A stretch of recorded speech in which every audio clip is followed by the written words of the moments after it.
Hi, this will be a walkthrough of the acquisition model from Tilt Analytics set up for residential real estate. Tilt's acquisition model is meant for existing assets. There is a separate model we have for developments, for ground up developments, and typically often used also for any complete redevelopment. The acquisition model can be set up as any combination of residential and or commercial and or hotel properties. This version here we'll look at is just for residential. This model has tremendous functionality and a wide array of professional output reports. Let's look at some of the output reports first. The cover sheet would have your company name on it. The table of contents is quite functional. All of the output sheets are hyperlinked. So if I want to go to one of them, I click the hyperlink. I also have options to toggle on or off any of the sheets that I think I want to have in the model that I think are relevant, and push a button and I can show or hide any of them. Similarly, I can toggle to print or not print any sheets that I want, and I press the button and it brings up the print to PDF menu. Of course, there's a deal summary. As I mentioned, all the sheets are set up to print already. There's a sheet for LP cash flow. Oftentimes the investors really want a focus sheet that tells them when they put their money in, including fees broken out, preferred return back, return of capital, distributions of profit, IRR, multiple, profit, payback period. Similarly, we have a sheet like this for the GP side of things. Another great sheet is the cash in, cash out. This is your whole project on one page, all of the cash into the project, all of the cash out of the project, and then all the distributions to equity. Cash flow from operations sheet is typically the kind of thing that the bank wants to see. You have revenues over operating expenses, showing also debt service, and then key metrics at the bottom. For example, debt service coverage ratio in each year. And again, you can see the same information on a monthly basis over to the right. The summary analysis sheet does a nice job of showing, okay, look, before we factor in financing, does the property itself inherently throw off cash? And then from that, you need to provide your suppliers of debt and equity with a profit. This shows the breakdown of how that shakes out. A levered cash flow sheet.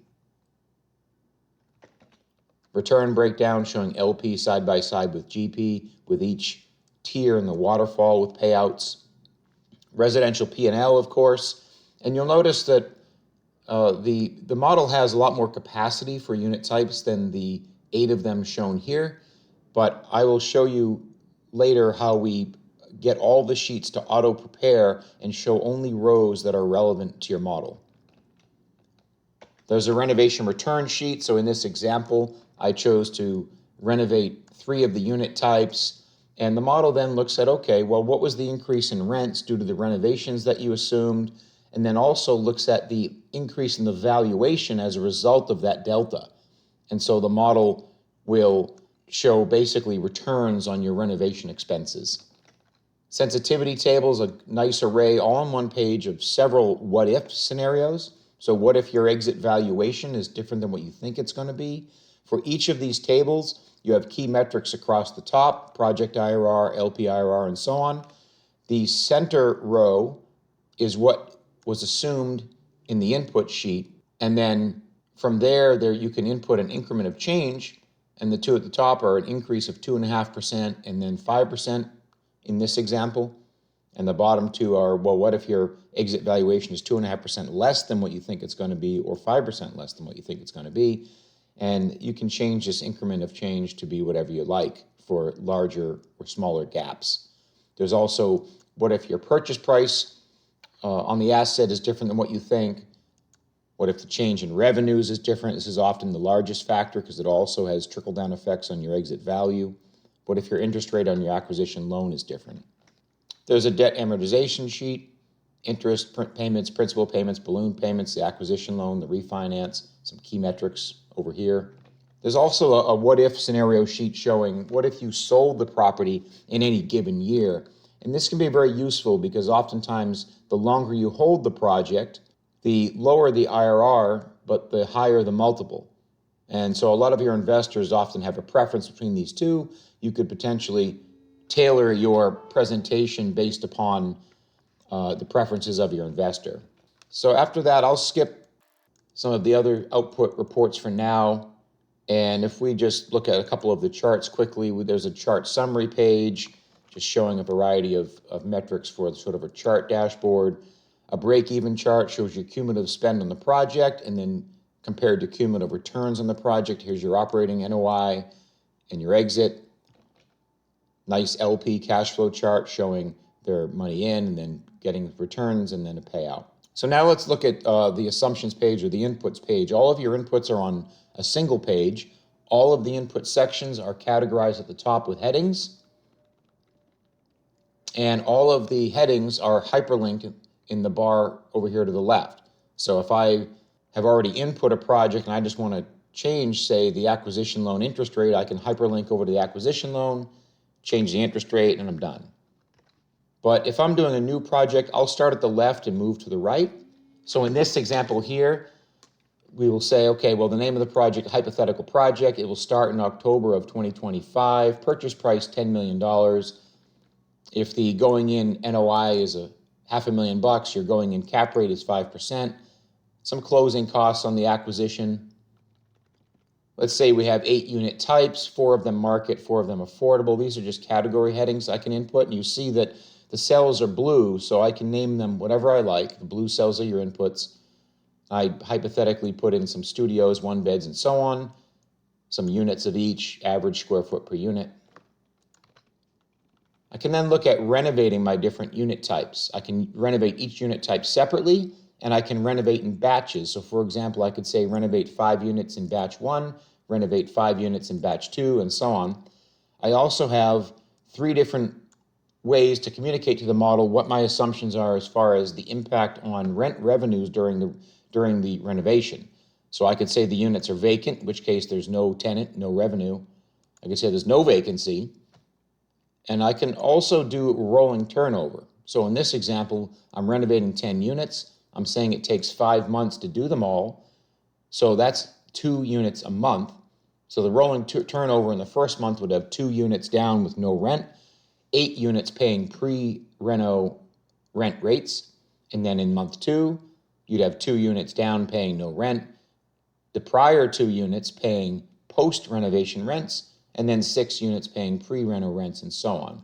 Because we'll see here, I can input on the rents. I can say, well, in-place rents are as such, but then upon the completion of renovation, the rent goes up to $2,250.